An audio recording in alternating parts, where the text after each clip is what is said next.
Flat Earth Clues, Part 2, The Byrd Wall. This is part of a series of clues that can help you get your head around both the design of the flat Earth system we live in and who has been involved in the deception to hide it from you. This clue revolves around one of the most remarkable men you may have never heard of, Richard E. Byrd, and his relationship with Antarctica and the secretive missions he carried out there until his dying day. Some of you have followed the legend of Richard Byrd through the hollow Earth theory. We aren't going to be covering any hollow Earth in this video, but instead focus on the man and his involvement with the South Pole. The Reader's Digest version of Richard Byrd is as follows. Born in 1888, he became an American naval officer who specialized in feats of exploration. He was a pioneering American aviator, Medal of Honor winner, polar explorer, aircraft navigator, expedition leader in the worst environments in the world, and the youngest admiral in the history of the Navy. In addition, his list of awards takes up several pages in Wikipedia, including 3 ticker tape parades in his honor. In short, he was Indiana Jones on steroids. Some people will say that Roy Chapman Andrews was the real Indiana Jones, and you might be right. But Richard Byrd beat Indy 6 days a week and twice on Sunday. I mention all his accolades to paint a picture of credibility and trust. The governments of the United States and the world trusted his judgment and leadership, and took advantage of every chance they had to put him in charge of special missions. The first large-scale mission was an expedition to Antarctica in 1928. This was noteworthy because even though he had just flown over the North Pole in 1926, all expeditions from 1928 on were focused on the South. The expedition lasted 2 years, and during it, at the age of 41, he was promoted to admiral. His second Antarctic expedition ran from 1933 to 1935, and his third from 39 to 40. While in Antarctica, he was also an advisor for other countries who had their own expeditions, including England, France, Germany, and building off previous countries' expeditions from Belgium, Japan, and Sweden. He then helped lead U.S. Navy fleet operations in World War II, was present during the Japanese surrender in 1945, but then something strange happened. He went back to Antarctica. Now, some of you aren't surprised because he'd been there since 1928, and I agree with you. It's the how that's interesting here. His fourth trip to Antarctica wasn't an expedition. It was a military operation called Operation High Jump. Commanding an entire aircraft carrier group that included 13 support ships, Admiral Byrd led 4,700 men to the South Pole, for reasons that are still shrouded to this day. Some say they were chasing the remaining Nazi fleet, even though Germany had surrendered a full year earlier. Others say there was a Nazi base established in Antarctica during the war, when Admiral Byrd was absent. None of these theories are important for this video. What we do know is that the U.S. had sent an excessively large military force to the ice, all under the guise of peaceful intentions. During this operation, Admiral Byrd told a Chile newspaper this: "The most important result of his observations and discoveries is the potential effect that they have in relation to the security of the United States. The fantastic speed in which the world is shrinking," recalled the Admiral, "is one of the most important lessons learned during his recent Antarctic exploration. I have to warn my compatriots that the time has ended when we were able to take refuge in our own isolation and rely on the certainty that the distances, the oceans, and the poles were a guarantee of safety." After the operation, Admiral Byrd toured the States and gave interviews, the most interesting of which is a national television show in 1954 called The Long Island's Chronoscope. A horrible name, but a decent show. I've added a segment of it at the end of this video and linked it in the description. During this television interview, he first spoke of an area beyond the South Pole as large as the United States, which no one had set foot on yet. He then went on to say that there would probably be expeditions year after year because the U.S. government had really become interested. The interviewers then probed as to why the interest in the South, when any perceived military threat from Russia, keep in mind this was 1954, would be from the North. He went on to say that it was the most valuable and important place in the world for science. It involved the future of the nation, an untouched reservoir of untapped resources, including coal, oil, minerals, and uranium. He added that at the time of the interview, there were 7 nations currently engaged in Antarctica, including Russia, Australia, Argentina, Chile, and New Zealand. During the interview, the Admiral talked about planning the next military mission to Antarctica. It was called Operation Deep Freeze and ran from 1955 to 1956. The mission was completed, and he supposedly returned home. Now this is where you come in and say, so what? And normally I'd agree with you, except for what happened next. Nothing happened next. The missions just suddenly stopped, and that was it.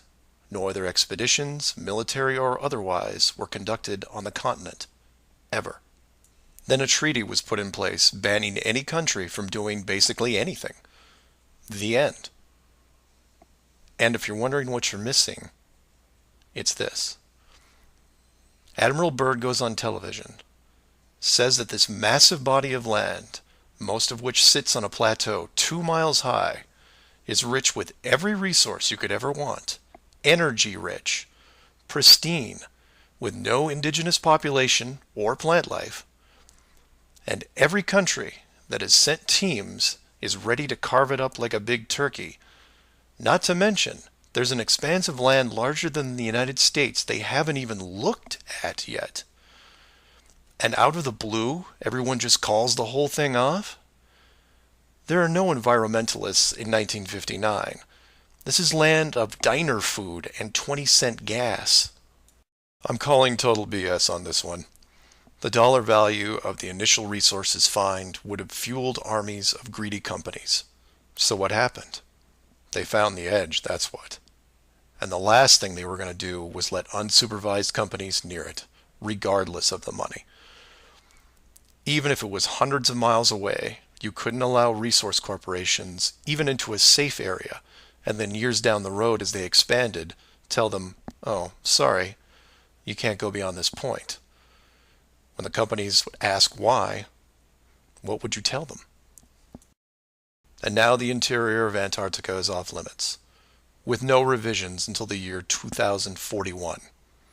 You can take tours of the outer islands, but there is a hidden line, enforced by the military, that you will not be able to cross.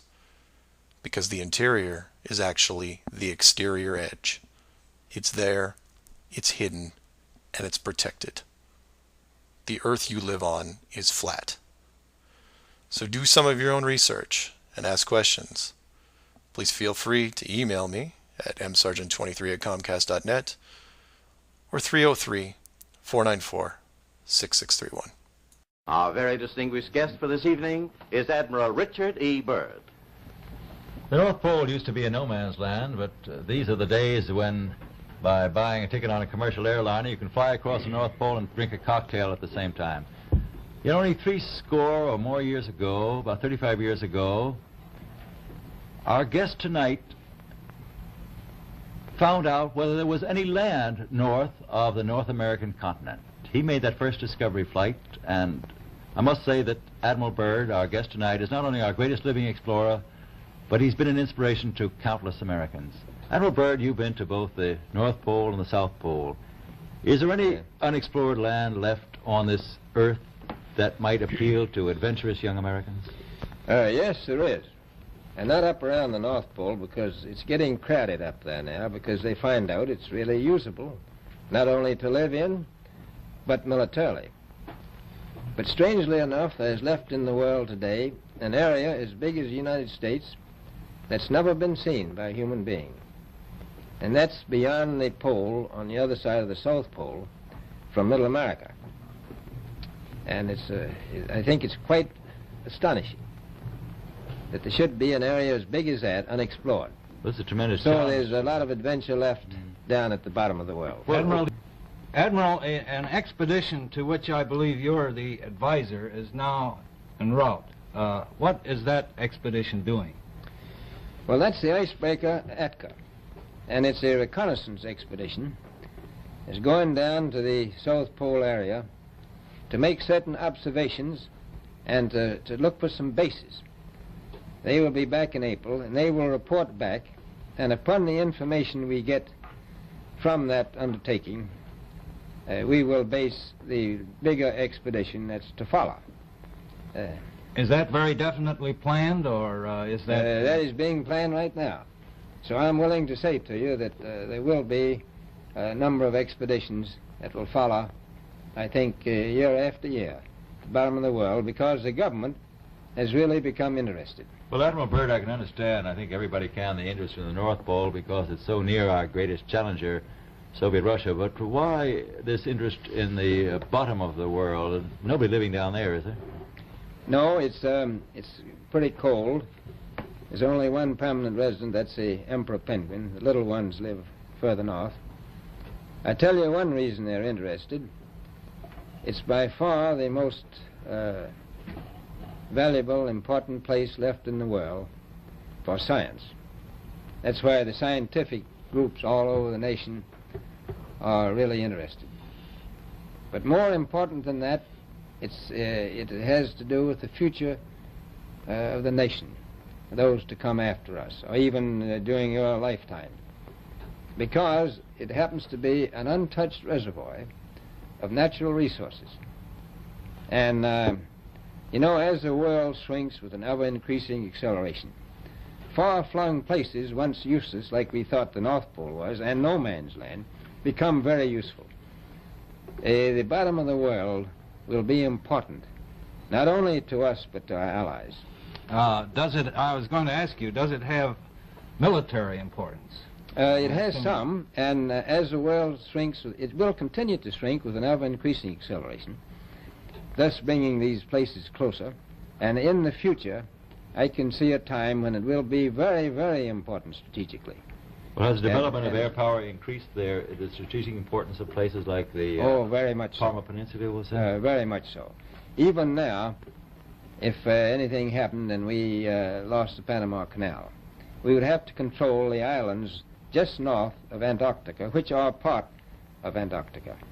Then between there and Cape... Admiral, you speak of the resources of Antarctica. What are they? What are the natural resources there?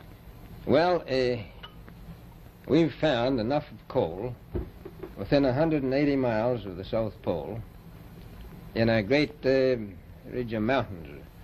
It's not covered with snow, enough to supply the whole world for quite a while. Well, that's the coal. Now, there's evidence of many other minerals. We are pretty sure there's oil. Now, that coal shows the bottom of the world. Now, by far the coldest spot in the world. Where that coal is gets 100 below zero in the winter. Well, it was once tropical. So we think there's oil there, and there's evidence, probably uranium there. is it any secret, is there uranium there? That would be the only thing that would be practical to actually go after, I suppose. Everything else would be economically unfeasible, wouldn't it? Well, as we recklessly expend our resources, the time will come when we'll have to go after that stuff down there. Well, you know, I avoided what you said about uranium. I'm not sure about that. I don't want to have the world fight over the Antarctic. And Robert, is there a competition among other nations to try to get information about Antarctica and possibly to secure some of these resources? Well, yes. There are now 7 nations very much interested. Russia is interested tremendously. That I'm sure of. Australia has an expedition down there. The Argentine, the Chile, New Zealand, Britain, and so on. Now, you can understand those people down there being interested because they live down there, the New Zealanders, the Argentinians, the Chileans, and Australians. And so we don't do much about claiming anything. Admiral, you make this sound a little crowded. Are there that many expeditions now there or en route there? Well, you know, as I said, it's the most peaceful place in the world, but I don't think it will be for long because of this intense interest on the part of other nations and this nation.